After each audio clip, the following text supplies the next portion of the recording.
Anggaran bantuan sosial yang dikeluarkan di era pemerintahan Joko Widodo disorot. Pasalnya tak sedikit yang menilai kenaikan signifikan anggaran bansos terutama di tahun politik tak berdampak kepada penurunan kemiskinan. Lantas, apakah sebenarnya bansos efektif untuk mengatasi kemiskinan di Indonesia? Untuk membahasnya sudah bergabung melalui sambungan virtual Direktur Eksekutif Indef, Esther Sri Astuti. Selamat pagi, Bu Esther. Pagi Mas Ya, Bu Yudi. Esther, ini kalau kita bicara dananya sendiri, bansos ini akan naik di tahun 2024 ini ya Bu ya. Kalau Anda melihat apakah memang selama Pak Jokowi memimpin 10 tahun, bansos ini merupakan salah satu solusi untuk mengatasi permasalahan konsumsi bagi masyarakat menengah ke bawah. Lalu Anda melihat apakah ini juga berdampak terhadap menurunnya angka kemiskinan di tanah air, Bu? Ya, kalau kita lihat selama 10 tahun ini, bansos ini aktif ya digelontorkan dari tahun 2017 gitu ya.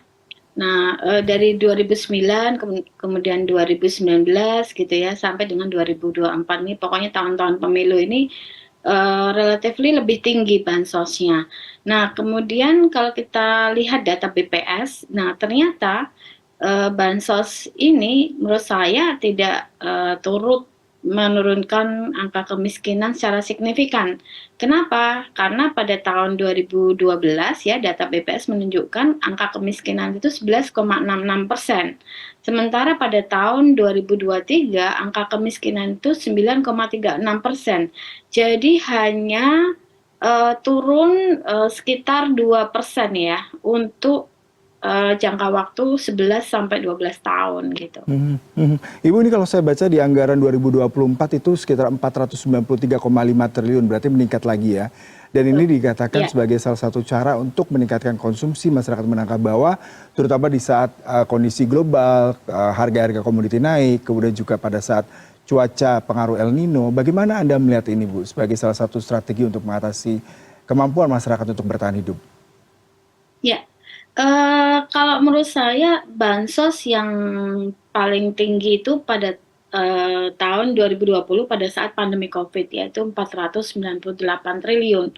Nah, kemudian El Nino itu pada tahun 2023 harusnya kalau bansos itu dimaksudkan untuk menjadi buffer pengaman dari El Nino itu digelontorkannya di tahun 2023 di saat beras harganya itu naik Rp5.000 ya per kilogram gitu.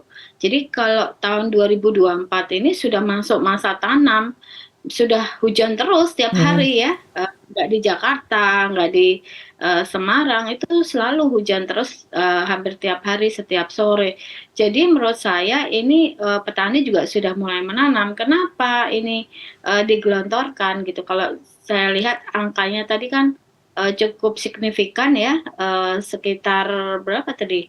Saya hitung 7,5% dari total jumlah penduduk di Indonesia diberikan kucuran beras.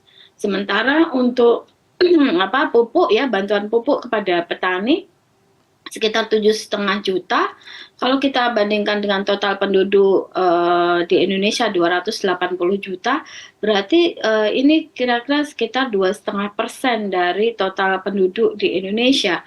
Nah, maka tidak heran jika di masyarakat itu beredar prasangka yang tidak baik. Oh, ini bansos, ini bantuan pupuk untuk berikan atau mengerek elektabilitas ya dari apa pasangan tertentu gitu. Mhm.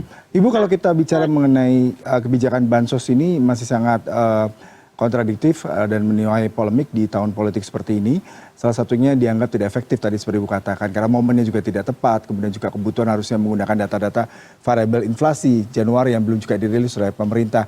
Lalu kalau kita bicara mengenai pernyataan Bank Dunia mengatakan bahwasanya Indonesia Poverty Assessment Pathway Toward Economic Security ini bansos merupakan salah satu langkah efektif untuk mengatasi kemiskinan, tetapi permasalahannya lebih kepada tidak tepat sasaran.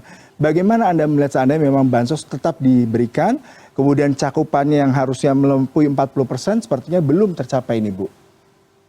betul Mas Yudi. Saya sepakat dengan World Bank ya. Kalau kita memang niat memberikan social safety net, ya kita transfer aja per bulannya ya kepada masyarakat yang hidup di bawah garis kemiskinan. Nah, ini sudah layak di negara-negara lain juga dilakukan seperti itu. Jadi cash transfer. Nah, kemudian berapa besarnya cash transfer ya tentunya sesuai dengan living cost di daerah tersebut. Artinya minimal standarnya adalah setara dengan UMR atau upah minimum regional, sehingga ketika mereka mendapatkan social safety net itu, jaring pengaman sosial berupa uang, mereka bisa membelanjakan dengan mudah dan tidak ada resiko untuk dikorupsi atau dipotong gitu. Nah, dan tidak menimbulkan kerumunan gitu ya. Jadi masyarakat juga lebih enak gitu membelanjakan uangnya sesuai dengan kebutuhannya gitu. Jadi tidak perlu repot-repot mengumpulkan mereka di satu tempat, bikin macet gitu ya, dan kemudian membagikan sampai presiden sendiri turun tangan langsung. Buat apa? Presiden itu pekerjaannya banyak gitu, tidak hanya untuk membagikan bansos gitu ya. Mhm, Jadi mhm, saya rasa ini harus cashless lah gitu. mhm, iya, baik. Nggak berupa sembako gitu ya. Mhm. Nah, ini kalau tadi Bu Esther mengatakan sebenarnya dana yang cukup tinggi di 2020 mungkin karena memang berkaitan dengan COVID-19 sebesar 498. Kalau sekarang ini di 2024 496,8. Sedikit lebih Ya, daripada 2020 tadi Anda katakan. Tapi peningkatan ini cukup signifikan kalau kita bandingkan 2021, 2022, dan 2023 kemarin. Lalu alasannya betul. seperti apa kalau Ibu lihat ini? Penambahan anggaran ini kan kalau tadi Menteri Erlangga Hartarto juga harus mengutak-utik nih Menkyu untuk mencari dana tambahan terkait dengan kebijakan yang terkesan mendadak ini, Bu. Iya, kesannya mendadak ya. Jadi saya katakan tadi bahwa niat baik itu kalau momennya tidak pas bisa disalahartikan. Sehingga saya berpikir ya prasangka tidak baik yang beredar di masyarakat itu seperti bansos hanya untuk mengerek elektabilitas dari salah satu paslon gitu. Nah, ini kan tidak benar. Apalagi saya mendengar ya, jadi masyarakat ini nanti kalau ke TPS itu boleh membawa handphone gitu. Eh, Handphone ini buat apa gitu kan? Apakah nanti buat memotret kalau saya sudah nyoblos ini terus dikirimkan dengan pemberinya atau bagaimana gitu kan? Kita nggak tahu gitu kan.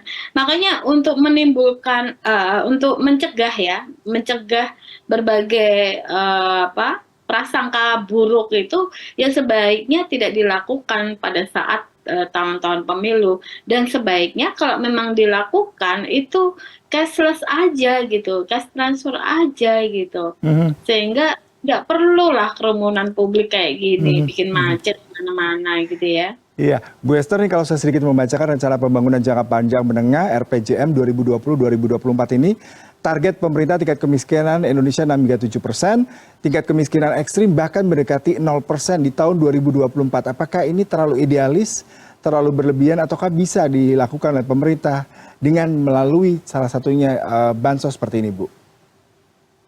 Ya, kita lihat data saja. Secara historical, data menunjukkan dari 2012 itu 11,66%. Sementara tahun 2023 itu data menunjukkan angka kemiskinan sebesar 9,36%. Jadi selama kurun waktu 11 tahun ya, ini hanya turun 2,3% ya. Jadi kalau targetnya itu tahun depan atau 5 tahun lagi itu 6,75%, berarti targetnya kan 3%. Nah, artinya data historis menunjukkan 11 tahun aja turunnya 2%. Sementara ini 5 tahun kok turunnya 3%. Jadi ini harus ada upaya yang sangat keras dari pemerintah dan upaya sangat keras stakeholder terkait untuk mendukung pemerintah untuk menurunkan target kemiskinan untuk menurunkan angka kemiskinan tersebut gitu, sehingga targetnya tercapai gitu kan. Mhm. Itu Baik. jadi menurut saya ini terlalu ambisius ya targetnya. Baik, terima kasih Bu Esther untuk perbincangannya pagi hari ini langsung dari Semarang. Sudah berbicara mengenai bansos dan bagaimana kebijakan ini apakah efektif tidaknya untuk mengatasi kemiskinan di Indonesia. Selamat pagi Bu, salam sehat selalu. Pagi Mas Yudi, terima kasih. Salam sehat selalu.